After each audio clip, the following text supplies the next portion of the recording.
সবাই পিঠা বানানো হচ্ছে। আর কে কটা খায় দেখবো, এরপরে বাবাই গাবো না।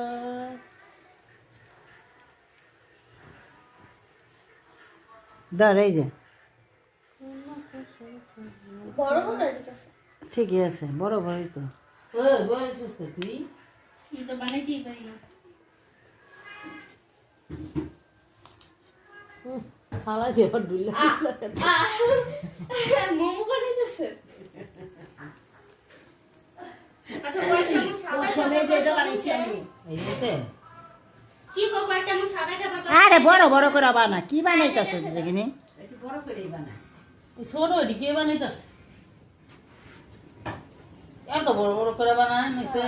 হ্যাঁ হ্যাঁ আচ্ছা ছোট বড় করে এই যে এরকম হয় না? দেখ না আর একটু দূর করো, শুরু করো। শুরু করে এভাবে আমার তো হ্যাঁ এটা দাও এই শুরুই বা। এই এটা আমি বানাইতাছি। আমি জানানি বানাইছি। এই সাদা দিয়ে আরেকটা দিতে তুই হ্যাঁ না গো মাছখানে বই একা দিয়ে দেখা আমরা এটা সাদাটা কি আবার রেডি কোন দিই। ভাবতে একটাতে দিবা বুঝছে ওই হেঁটি হেঁটি হেঁটি ভাঙ্গো। এক সাইডে বড় করিস না ভিডিও তো।